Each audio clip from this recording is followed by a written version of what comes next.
Beri kemuliaan bagi Tuhan. Ya, saudara terkasih, pada siang hari ini firman Tuhan bertemakan tentang warisan ilahi. Saudara, setiap kita pasti menyukai yang namanya warisan. Ya, apalagi ini warisan Tuhan. Saudara setuju? Ya. Saudara, ada warisan yang jauh lebih penting, jauh lebih berkuasa, jauh lebih di atas segalanya, yaitu warisan ilahi. Nah, saudara terkasih, ketika orang mendengar warisan ilahi, pasti yang diekspektasinya, yang dipemikirannya adalah karunia, ya, yang dipikirannya adalah kekayaan, ya, yang dipikirannya mungkin sesuatu yang spektakuler, saudara. Sebetulnya sih spektakuler, saudara. Tergantung kesadaran habit kita ini di dunia atau di surga.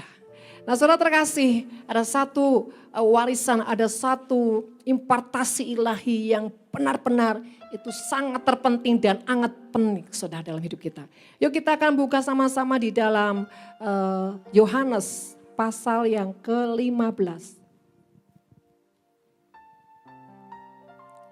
Yohanes pasal 15 mulai dari ayat yang ke-9. Demikian firman Tuhan. Seperti Bapa telah mengasihi aku, demikian juga aku mengasihi kamu. Tinggallah di dalam kasih itu. Saudara, dikatakan seperti Bapa mengasihi aku, ya. Demikian juga aku mengasihi kamu. Saya minta satu orang untuk saya bisa memperagakan sesuatu supaya gampang dicerna dan tidak lupa. Ya, yuk. Cio, sini Cio. Ya, saya pakai satu ilustrasi. Saudara, seumpama saya ini Bapak. Satu lagi orang. Siapa ya? Ayo ngomong sini, biar si kembar gendut ini. Ya, nanti gendut jadi langsing karena ini, karena rahasia ini, saudara.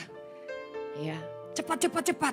Iya, warisan loh, masa terima warisan gini? Saudara yang mau kasih selera nggak kira-kira? Kayaknya nggak butuh ini, yang lain aja gitu. Tapi ini butuh kok, saudara, tenang aja. Ya, seperti Bapa mengasihi aku, kata firman Tuhan.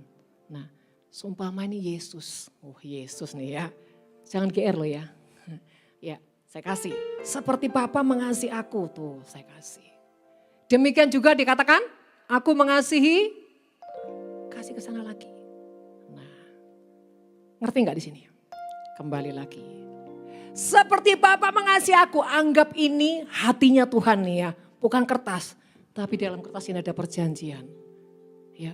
Ikut Yesus, ikut Tuhan ngeri-ngeri sedap. Memang ngeri-ngeri sedap, saudara ya. Nih, seperti Bapa mengasihi aku, nih kasih. Terus, bentar dulu, belum berfirman dia.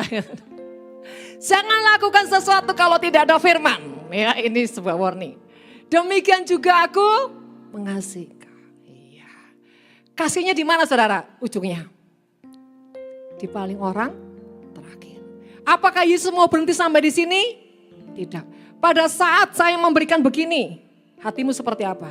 Dia bilang enggak seperti apa-apa, karena apa ini kertas. Saudara, kadang cara kita memandang, yang Tuhan kasihkan perintah.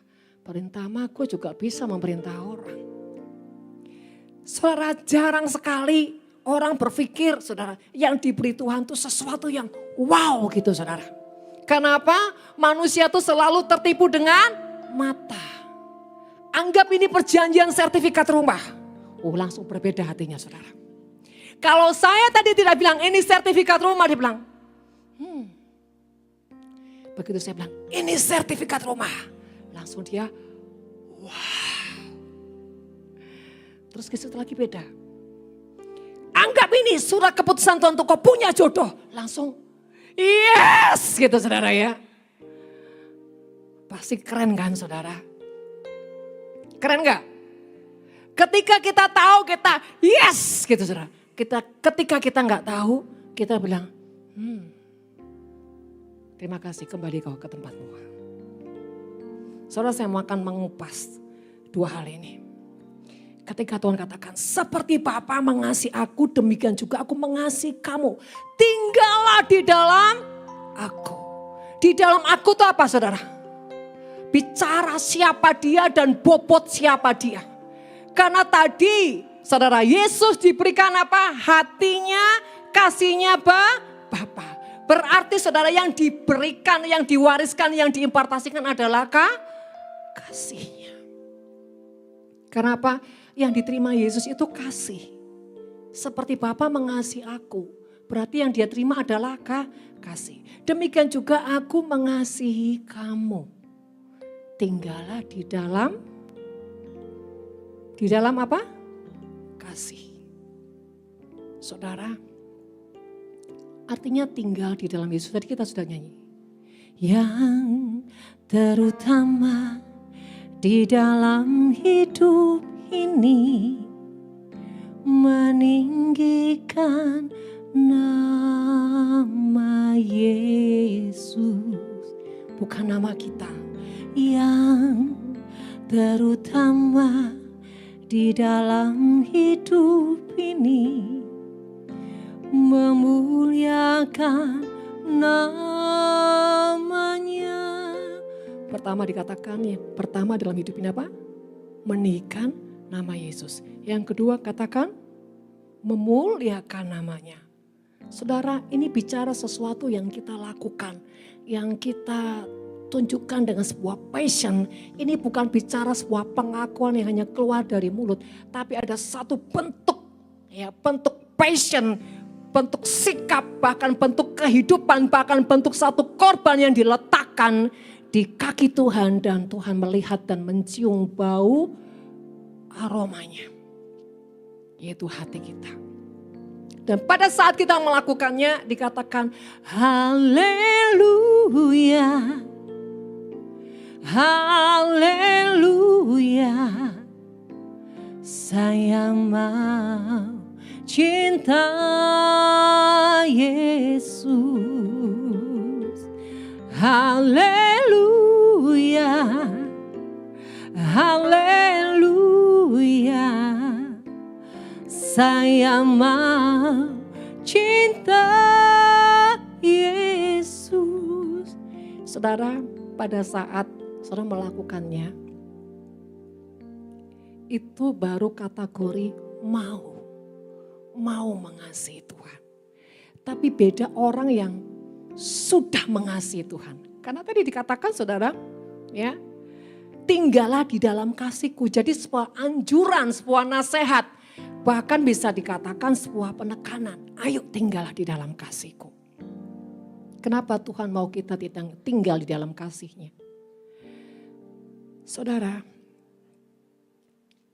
kalau kita tidak tinggal dalam kasih Tuhan, kita nggak akan sanggup melakukan firman Tuhan. Apalagi mengasihi Tuhan itu nggak akan sanggup, saudara. Ya. Ayat yang ke-10 dikatakan, jikalau kamu menuruti perintahku, kamu akan tinggal di dalam kasihku. Seperti aku menuruti perintah Bapakku dan tinggal di dalam kasihmu. Jadi saudara, ini juga bicara impartasi atau warisan yang Tuhan akan berikan kalau kita menuruti perintah-perintah Tuhan. Saudara, sebetulnya bagaimana kita bisa mengalami Tuhan senantiasa? Itu simple, saudara. Simple banget. Kalau kita hidup di dalam kasih, secara otomatis kita sudah tinggal di dalam Tuhan. Tapi kalau kita tidak tinggal di dalam kasih, sekalipun kita melakukan bagian-bagian yang rohani, sekalipun kita berdoa puasa, sekalipun kita mengorbankan nyawa kita, firman Tuhan berkata, sekalipun kau memberikan tubuhmu untuk dibakar, sekalipun kau berbahasa roh, tapi tanpa kasih, semua pun sia-sia. Saudara, banyak orang yang berusaha memikat hati Tuhan, menarik hati Tuhan dengan banyak cara. Lewat semua kegiatan-kegiatan rohani. Tapi mereka tidak sadar Ada lapisan-lapisan yang terselubung yang belum dimerdekakan pada orang yang melakukannya. Apa itu selubungnya saudara? Hati yang tidak dibereskan, hati yang punya motivasi, hati yang punya saudara pemberontakan, hati yang penuh dengan luka-luka, hati yang penuh dengan banyak hal yang tidak sejalan dengan hatinya Tuhan. Jadi Bapak Ibu yang saudara terkasih, bagaimana kita bisa punya warisan yang ilahi? Sekali lagi, simple saudara, enggak apa-apa ya, jangan terganggu dengan suara baby, ya enggak masalah. Biar aja duduk enggak masalah ya, biar dia terbiasa dalam hadirat Tuhan. Saya paling suka kalau ada anak-anak kecil ada dalam hadirat Tuhan, karena rohnya itu sedang ditabur benih ilahi. Oke, itu dia bereaksi, amin gitu, oe, amin gitu saudara ya. Yes, saudara terkasih, kembali lagi. Waktu semalam saya tanya Tuhan apa yang mau disampaikan. Tuhan cuma senyum dan berkata, sesuatu yang sebetulnya banyak orang sudah tahu.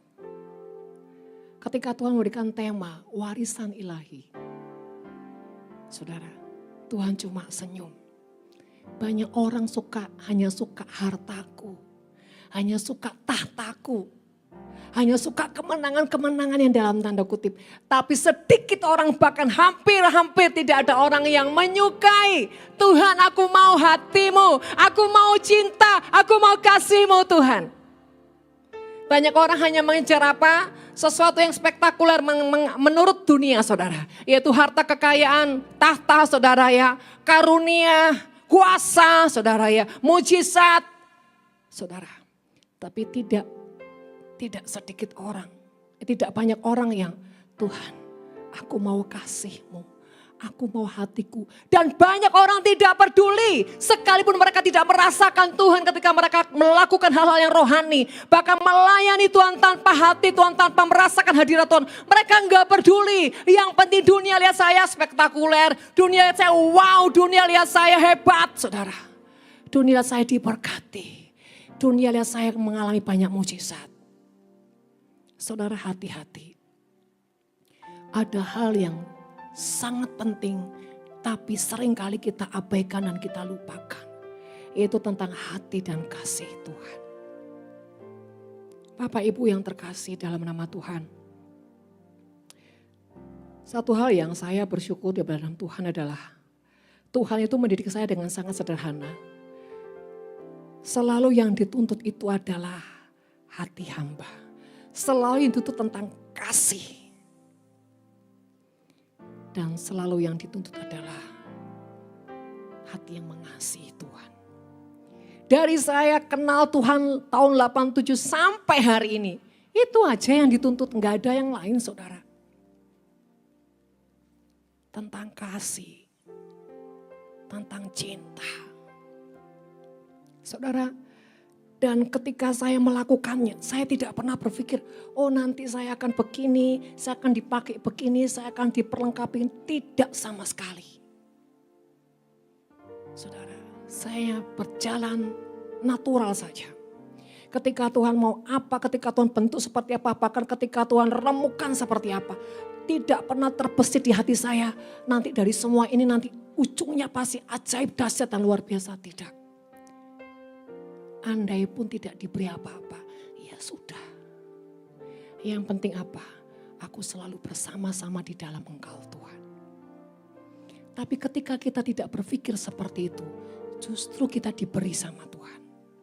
Saudara, saya tidak tahu kapan Tuhan berikan saya karunia, pelepasan, tentang spiritual, tentang hal-hal yang profetik, tentang hal yang saya nggak tahu saudara. Saya hanya berjalan saja dalam ketaatan dan ketepatan.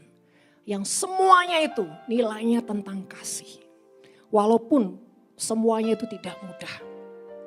Saudara, ada orang-orang yang ketika mereka berdoa puasa, datang ke bukit doa, saudara. Dan ketika mereka datang ke bukit doa, selalu ketika saya tanya, Ibu, kenapa ibu ke sini? Kenapa bapak ke sini? Ya kami lagi banyak pergumulan bu. Kami lagi banyak tantangan. Oh kami lagi sakit bu. Oh kami lagi begini-gini. Dengan semuanya itu ujungnya. Susah untuk orang berkata, saya lagi cari hadirat Tuhan. Saya lagi cari perkenanannya Tuhan. Bahkan lebih fatalnya saudara. Ada orang ke Bukit Doa mencari kesaktian. Wah saya bilang gini bu. Karena ibu ini menggebu-gebu. Wah kalau sudah basah roh saudara ya. Sudah berbahasa roh, waduh. Saudara, satu ruangan ini kalah saudara. Dengan volumenya dia. Dengan actionnya dia. Saudara ketika lagi duduk-duduk saudara. Saya ini orang yang tidak suka kepo ya. Bukan tipe orang yang kepo ya. Kadang-kadang saya ini orangnya. Bukan kadang-kadang sih sering kali saudara ya. Enggak mau berurusan deh. Kalau bukan itu Tuhan. Karena apa? Saya lebih suka diam saudara. Dan tiba-tiba Tuhan bilang ini, tanya sama ibu itu. Dari mana ibu dan bla bla bla. Terus saya bilang, ibu kesini mau ngapain? Saya lagi doa puasa. Saya sudah ini hari yang ke-22. Dia bilang, saya mau 40 hari. Oh luar biasa ibu. Tujuan ibu apa nih kira-kira? Supaya saya diberikan rohnya, diberikan karunia supaya saya ini menjadi orang yang punya ketajaman. Wah, belum terlihat saudara aslinya. Terus saya bilang gini sama ibu, tujuannya untuk apa bu? Supaya saya bisa mendemonstrasikan kuasa Tuhan, masih oke saudara. Terus gimana ibu? Dia bilang gini, supaya saya bisa dikenal banyak orang bahwa saya sakti. Langsung saya saudara. Wah ibu salah. Kalau ibu ke Bukit Doa ini salah. Ibu harusnya saya saranin bu ya. Dan pasti tepat. Oh ya di mana? Di Gunung Kawi bu. Langsung dia. Ini hamba Tuhan sesat. Saya bilang saya tidak sesat. Kerinduan dan motivasi ibu itu yang sesat. Saya bilang gitu. Lah ibu berdoa ke Bukit Doa supaya sakti. Kenapa ibu enggak ke tempatnya keras sakti? Saya bilang. Ibu jangan cari kesaktian. Kesaktian cuma satu bu, kesaktian Pancasila. Ibu ini semakin marah, saudara semakin mukanya semakin merah. Jangan bercanda ya. Saya tidak bercanda ibu. Justru saya ini halus-halus bu, nabrak ibu. Saya bilang gitu, kalau saya mau langsung babat habis, ibu bisa mati kelimpungan, saya bilang gitu. Saya bilang, bu, coba ibu renungkan. Yesus, setiap kali dia habis melakukan kehendak Bapa, melakukan banyak mujizat-mujizat, dia selalu ujungnya dia datang, dia mencari wajah Bapa. Dia menyerahkan segala kemuliaan kepada Bapa. Dia tidak membiarkan dirinya dielulukan, tidak membuat dirinya, oh Tuhan Yesus hebat, engkau dasar. Ketika ada banyak kerumunan sedang memuji Yesus, dia selalu melarikan diri dan menyendiri untuk apa? Datang kepada Bapa dan menyerahkan semua kemuliaan kepada Bapa. Lah Tuhan Yesus ya takut bu dipuji-puji. Tuhan Yesus takut ibu disanjung-sanjung. Nah kenapa ibu malah mencari seperti itu? Singkat cerita saudara, ibu ini adalah bekas orang yang ikut kebatinan. Saudara terkasih, mari. Orang ini dikenal loh di gereja sebagai orang yang punya karunia, penglihatan, nubuatan. Lah tapi saudara, kalau dasar hatinya belum bersih, ini antara Tuhan dan hantu bisa kolaborasi saudara. Serius ini saya ngomong. Dan saya banyak menyaksikan ini loh ibu-ibu, bapak-bapak. Serius. Yang kelihatannya dipakai Tuhan, tetapi di sisi lain ada roh yang menunggangi. Selidik punya selidik ternyata orang yang dipakai Tuhan ini masih punya banyak kepahitan, masih banyak kebencian, dendam, iri hati. Saudara tahu enggak, the power of iri hati itu bisa bahaya. Iri hati kenapa? Lihat yang satunya bisa dipakai Tuhan. Oh saya juga harus. Saudara, ketika kita punya hati seperti itu salah. Bukan masalahnya dipakai atau enggak dipakai Tuhan. Tapi motivasi. Makanya tadi saya katakan, sekalipun kau memberikan tubuhmu untuk dibakar sekalipun. Kalau kau enggak punya kasih, itu sia-sia. Dan saudara, bagaimana kita bisa melihat sebuah atau suatu hamba Tuhan yang berangkat dari kemurnian dan terus sampai di perjalanan dia tetap murni. Kalau dia tetap memikul salib Tuhan. Apa tanda orang memikul salib Tuhan, saudara? Dia tidak tinggal dalam zona nyaman. Yang kedua, dia selalu punya hati yang penuh kasih. Punya hati hamba. Punya penguasaan diri. Punya nilai-nilai korban yang orang lihat itu, wow, saudara, bahkan korban yang manusia nggak bisa lihat. Tapi kita bisa merasakan orang ini spesial. Jadi saudara terkasih, kembali lagi. Jangan saudara terpukau dengan mujizat-mujizat. Ya, karunia-karunia. Kalau kita nggak punya hati kasih. Kembali lagi saudara, dikatakan kalau kamu melakukan perintahku, maka ya kita akan baca saudara di ayat yang 10. Jikalau kamu menuruti perintahku, kamu akan tinggal di dalam kasihku. Saudara, kasih itu harus membuat membuat kita tinggal di dalamnya. Bukan cuma mampir, apalagi cuma diciprati. Tahu cipratan saudara? Yang namanya tinggal tuh stay, diam di dalamnya. Terus dibentuk sampai ke dalam. Sampai ke akarnya. Seperti pohon kurma. Kasih itu harus seperti itu saudara. Sampai kau punya hati yang menghambakan dirimu. Sampai kedalaman dirimu. Sampai kau gak punya sesuatu yang hanya memikirkan. Bahkan tidak pernah memikirkan diri sendiri. Yang dia pikirkan adalah kehendak Tuhan. Jiwa-jiwa. Bapak Ibu yang terkasih dalam nama Tuhan. Kalau di dalam hatimu ketika engkau tidak berbuat sesuatu dan kau hanya memikirkan diri sendiri dan kau merasa nyaman. Saudara, sadarlah di dalam jiwa dan rohmu sudah tidak ada Tuhan. Kalau kau sadar di situ, bangkit dan katakan Tuhan, kok enggak ada greget tentang kasih ya? Kok enggak ada greget tentang jiwa yang bagaimana peduli dengan orang lain ya. Saudara, jangan biarkan tinggal di dalam zona nyaman. Kalau Tuhan hari-hari sudah tidak bicara dengan kita, jangan kita merasa fine-fine aja enggak masalah. Saudara, pastikan Tuhan setiap hari berbicara dengan hatimu, di rohmu. Tandanya apa? Tanda ketika Tuhan berbicara ada sesuatu yang kau lakukan. Yang nilainya itu adalah kasih, saudara.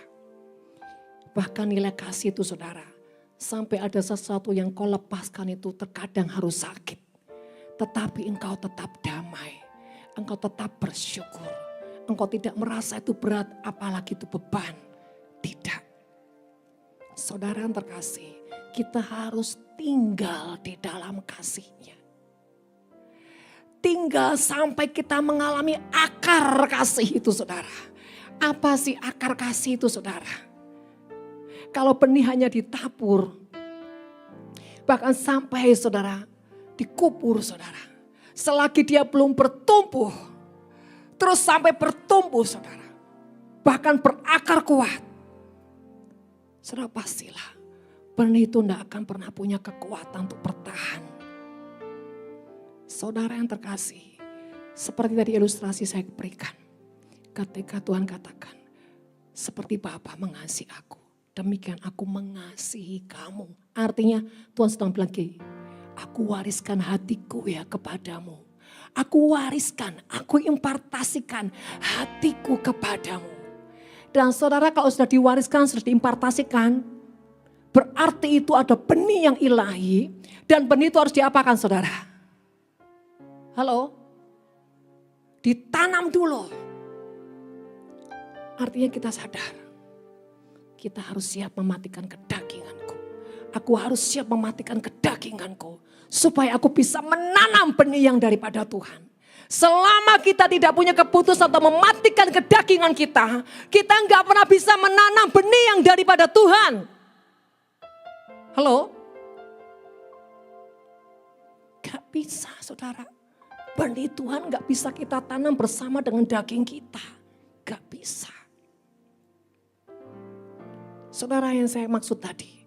Orang yang bisa dipakai Tuhan tetap juga dipakai setan. Ketika apa? Ketika awalnya dia sungguh-sungguh dengan Tuhan. Ketika awalnya dia punya pertobatan.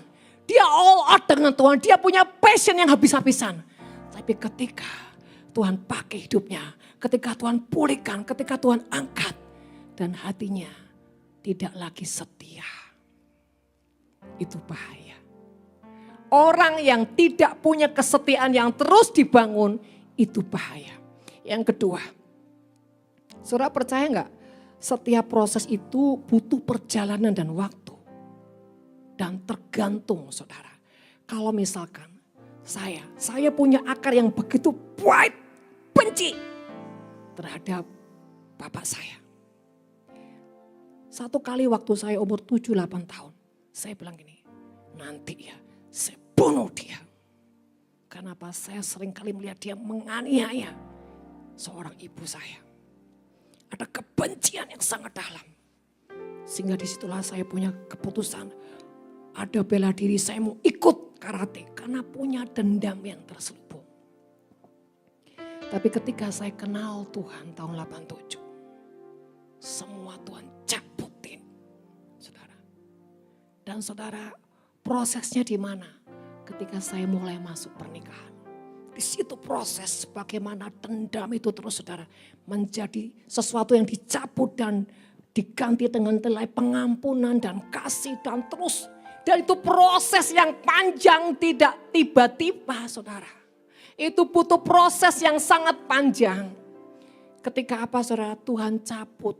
Dan itu pun saudara tergantung reaksi kita. Kalau kita tarik-tarik menarik terus dengan Tuhan ya nggak akan selesai. Tapi kalau kita menyerahkan, terserah Tuhan, silakan Tuhan.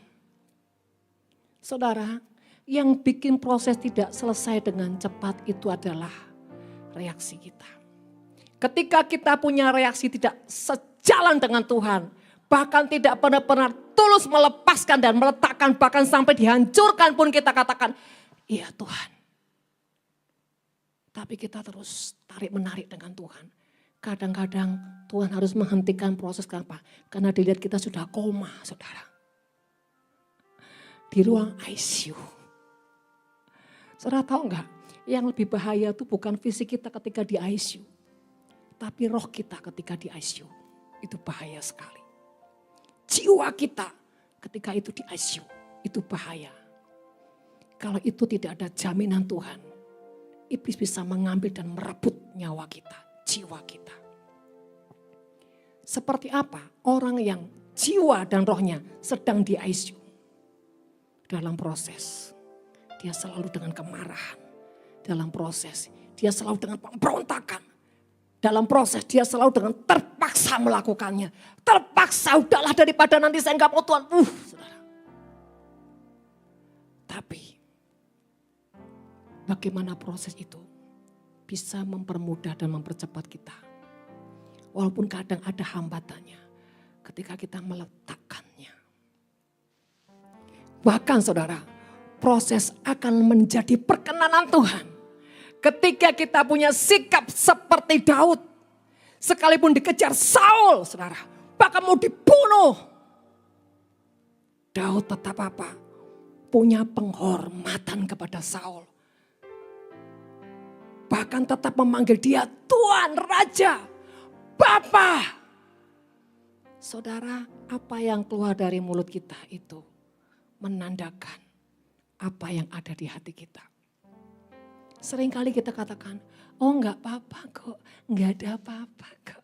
Oh enggak apa-apa, tapi di dalam penuh apa? Apa. Jadi Bapak Ibu Saudara terkasih, kembali lagi.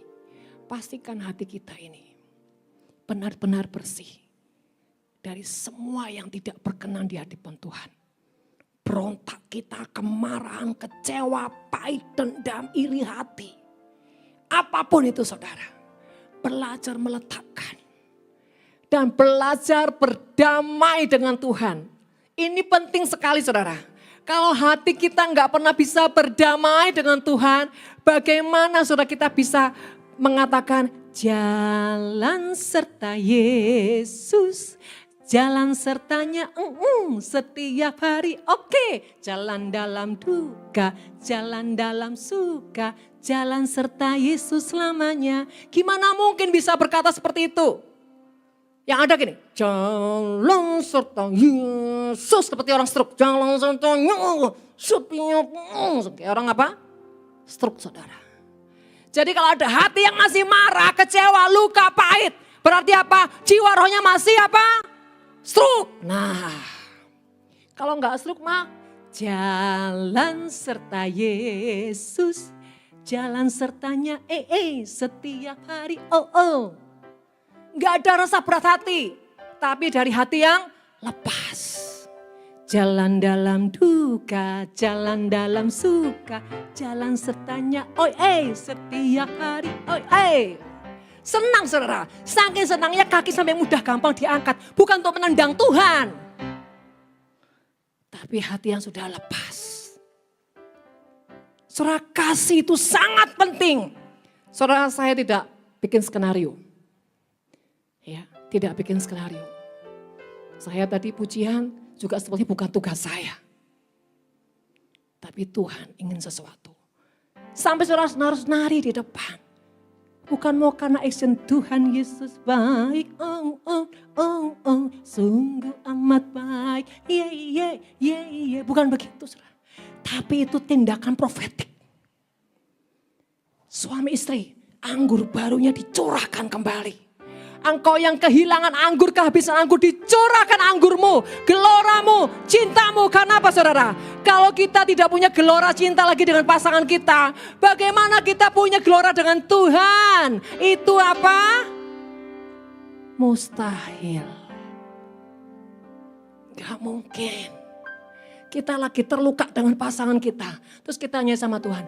I love you, I love you, I love you. Gak mungkin saudara. Kalau ada orang yang nyanyi sampai begitu saudara. Itu orang yang, apa tadi? Stroke.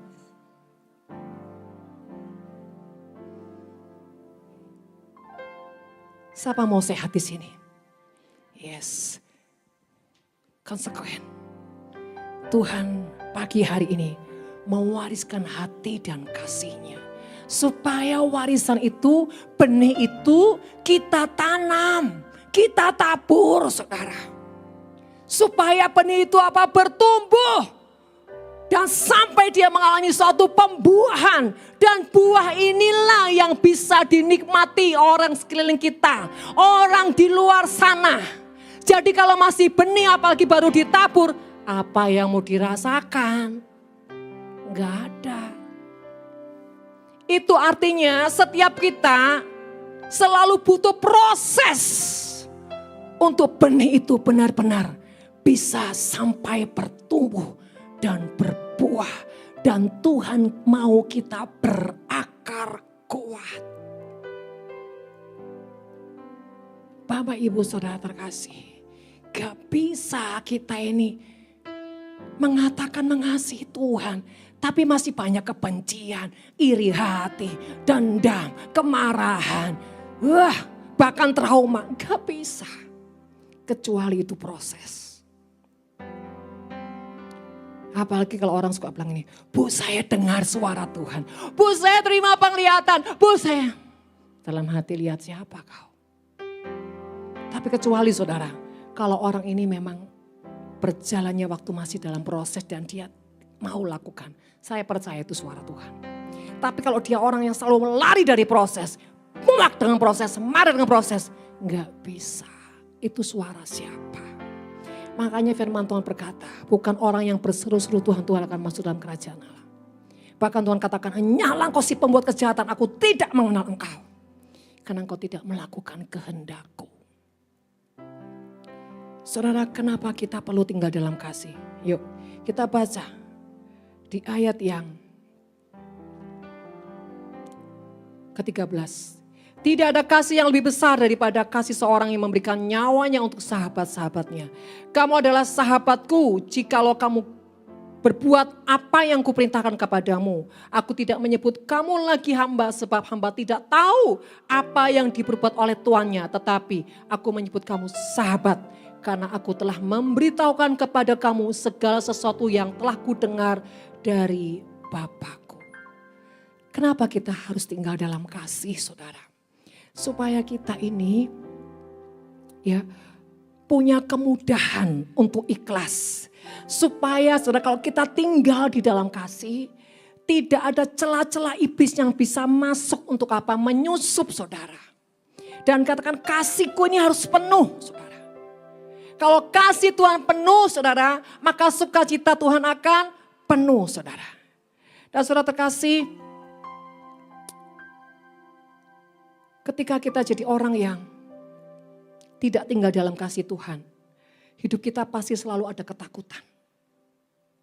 Sekali lagi saya ngomong, kalau kita tidak tinggal dalam kasih Tuhan, kita akan mudah digerogoti dengan yang namanya ketakutan, kekhawatiran. Jadi saudara, kalau hatimu masih penuh dengan ketakutan dan kekhawatiran, itu tandanya engkau kurang kasih. Kurang kasih Tuhan. Kenapa kau kurang kasih Tuhan? Karena engkau juga tidak menabur kasih.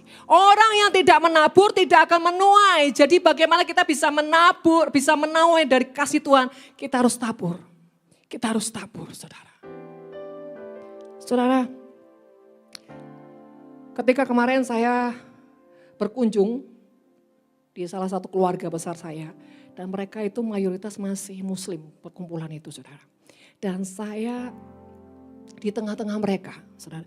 Kami ini sudah lama sekali, berapa tahun gak pernah ketemu. Dan ketika saya kok rasanya tergerak untuk datang ya. Sehingga saya memutuskan untuk datang, dan ketika saya gak bilang ke beberapa orang sih, saya hanya bilang satu orang. Itu hanya karena saya pikir saya cuma minta alamat. Dan saudara ketika mereka tahu, dan mereka bilang sama adik saya, kami siap menyambut, saya bilang gitu.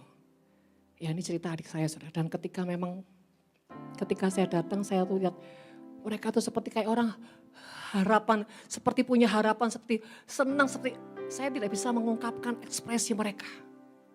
Sampai dia bilang gini, duh mimpi apa ya datang ya. Saudara. Dan saya ketemu ada salah satu tante saya yang duduk di kursi roda. Masih jauh saudara, dia udah nangis sekali. Dan ketika saya peluk, waduh seperti pecah tangisannya. Saya nggak mikir apa-apa. Tiba-tiba Roh Kudus bilang, karena engkau sedang mengimpartasikan kasihku. Oh, saudara, orang yang rajin melakukan kasih, itu membuat Tuhan tinggal penuh di dalam kita. Sekali lagi, orang yang rajin melakukan kasih, itu membuat Tuhan penuh tinggal di dalam kita. Dan ketika kita penuh di dalam Tuhan, ketika kita bersentuhan dengan orang lain, itu akan terjadi impartasi kasih Tuhan. Saya itu enggak ngomong apa-apa, tapi mereka bisa nangis. Sampai ujung waktu kami pulang, mereka ngikutin dari belakang. Dan situ saya bilang gini, Tuhan, saya seperti punya ada kegerakan roh yang begitu begitu berbunga-bunga. Pokoknya sukacitanya tuh gak bisa diungkapkan dengan kata-kata saudara. Sampai saya putuskan besoknya saya harus ketemu lagi. Sehingga besok saya ketemu lagi saudara. Dan ketika saya berkerumun di tengah mereka, saya bicara tentang ini dan itu. Dan mereka bilang kok tahu ya, kok tahu. Saya bilang bukan saya tapi Tuhan yang kasih tahu saya. Dan mereka nangis saudara. Nah saudara terkasih, itulah gunanya kita harus tinggal di dalam kasih Tuhan. Supaya kita bisa mengimpartasikan kasih Tuhan kepada orang-orang di sekitar kita. Bahkan saya nggak ngomong firman, saya sama sekali nggak bicara firman. Saudara, saya bicara kehidupan realita tiap hari dan ketika terakhir saya bilang, Yesus yang saya sembah. Dia yang membuat saya datang ke tempat ini. Mereka nangis, saudara. Tapi ingat, untuk mempertanggungjawabkan warisan Tuhan, ada harga yang harus kita bayar. Dan saudara, kalau saudara sudah tinggal dalam kasih, karunia-karunia Tuhan akan berikan. Akan lengkapi, karena apa? Kita harus diperlengkapi supaya apa? Kita bisa menyatakan kuasa dan kasih Tuhan. Bahkan kebenaran Tuhan banyak memerdekakan setiap jiwa. Saudara, kembali saya katakan, kenapa orang yang bisa dipakai Tuhan juga bisa dipakai setan? Karena tadinya awalnya dia sungguh-sungguh bertobat. Berjalan waktu ketika dia percayakan Tuhan dengan karunia-karunia, dia tidak lagi setia. Atau orang yang masih bawa akar kepahitan, proses-proses yang belum selesai, tapi dia lari dari proses. Disitulah karunia berjalan dengan namanya akar pahit. Maka disitulah yang akan membahayakan setiap orang yang diurapi Tuhan. Jadi Bapak Ibu Saudara kasih, pastikan kalau Tuhan mengurapi kita, Tuhan memperlengkapi kita. Pastikan hati ini selalu mau dibereskan. Hati ini mau selalu dibersihkan. Hati ini mau selalu dibentuk. Bukan dengan terpaksa. Bukan dengan tidak kedewasaan, tapi dengan kesadaran, dengan kedewasaan dan ketulusan. Sebab itu Bapak Ibu Saudara terkasih, ketika kita tinggal di dalam kasih, yang terakhir kita akan dijadikan sahabat Tuhan. Serius saudara, namanya sahabat itu enggak ada sesuatu yang tersembunyi. Semua dibukakan, semua disingkapkan saudara. Bahkan bukan cuma face to face dengan Tuhan, tapi hati ke hati dengan Tuhan. Kalau kita mengalami hati ke hati dengan Tuhan, maka berapa jam pun kita dalam hadirat Tuhan, tidak ada sesuatu yang menjadi beban, tapi kita menikmati hadirat Tuhan. Bahkan saudara, orang bisa menikmati Tuhan lewat sentuhan kita. Amin. Saudara, mari renungkan firman Tuhan.